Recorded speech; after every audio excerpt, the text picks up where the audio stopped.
This is going to be a video on how to find the order of a reaction and how to find the activation energy using Logger Pro.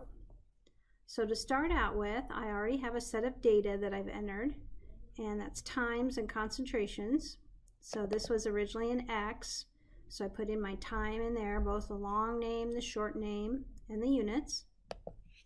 And then double clicking on the Y, I can enter in my concentration as well as the units. Now, I'm going to have to make 3 graphs, so I'm going to need some other columns in here.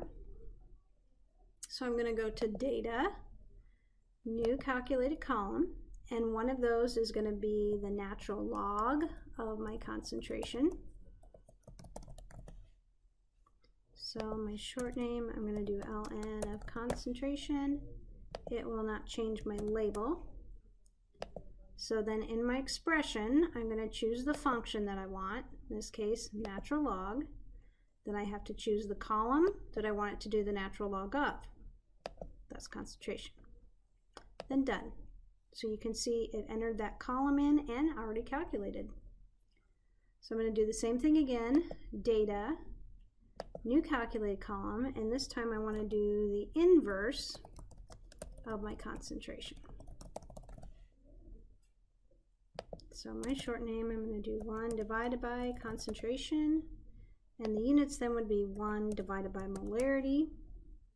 My expression would be 1 divided by the column is concentration. So I have all the columns that I'm going to need, and I'm just going to minimize that window. Now, if it's a 0 order, we would plot concentration versus time and end up with a straight line.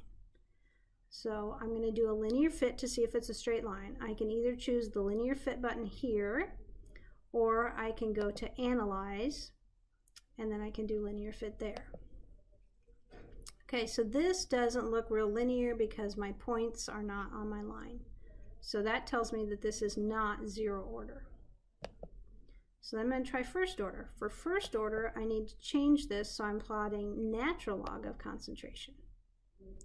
And I'm going to go ahead and auto scale that. So I go to the A up here. And then it looks like it's a little better. We'll try the linear fit again. And that one's pretty good. It's better than last time. But we'll just double check that, and we'll make sure that it's not going to be second order, which is inverse. So then I'll auto scale that, and then again a linear fit. I would say this is the best out of all of them because most of these points are right on the line. So that tells me that this is going to be a second order reaction, because if it was 0 order, concentration versus time would have been a straight line. If it was first order, it would be natural log of concentration versus time. And if it's second order, it's inverse of concentration versus time. So this is definitely the best one. All I'm going to need here is a title, and this is going to be titled Order of a Reaction. Now, if I knew what reaction it was, I would say what that reaction was. And the slope of my line here, the 0.04192, that is telling me what my value of K is, my rate constant. And that's usually what they ask you to find, is not only what order it is, but what is the value of the rate constant. So that slope tells you the rate constant. And whether it's a 0 order, first order, or second order, the slope is always equal to the rate constant. All right, now the second thing that we're going to need to do, that was to find the order of reaction. The other one that we want to do is look at activation energy. So this one is going to use the Arrhenius equation, and they're going to be giving me data that has temperatures and rate constants. So in this case, I'm going to have to do a different graph, and I'm going to have to create some more calculated columns because I'm going to have to graph the natural log of my rate constant versus 1 over temperature.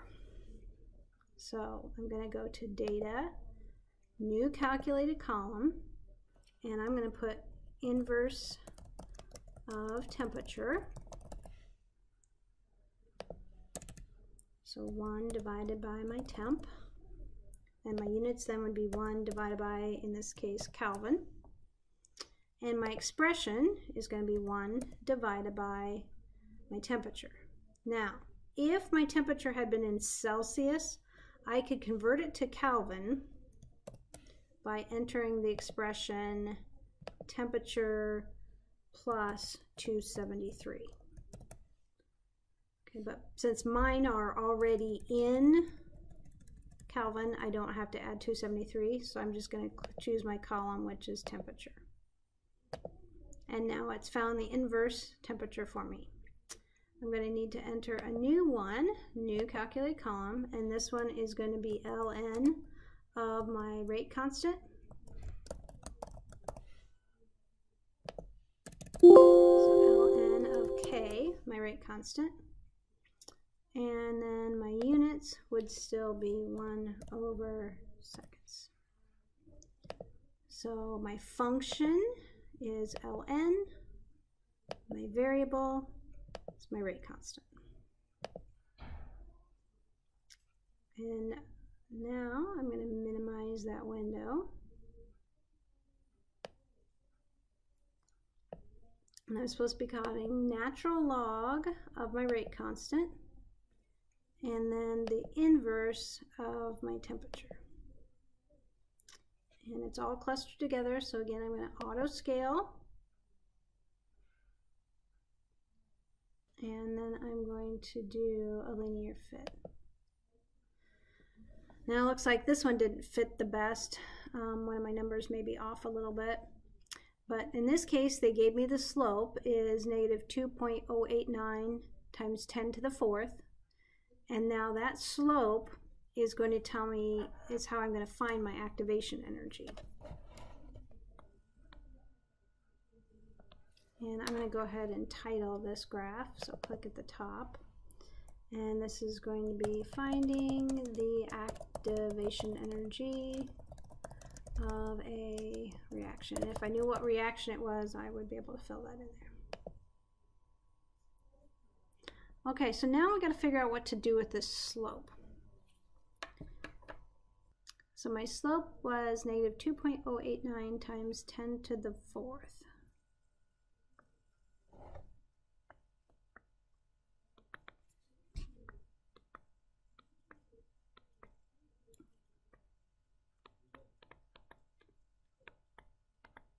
And my pen is not writing the best.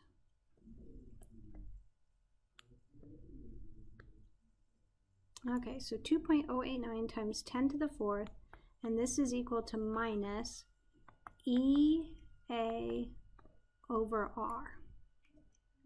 And I know R. So negative 2.089 times 10 to the 4th is equal to minus EA over 8.314. So now if I just simply multiply those numbers, and I can change the sign here. So my activation energy is going to be 2.089 times 10 to the 4th times my 8.314. And when you calculate that, that's going to have a label of joules per mole. You can change it to make it kilojoules per mole if you want, but it's going to end up with joules per mole to start with because this 8.314 is in joules. So that's going to tell you how to find the activation energy.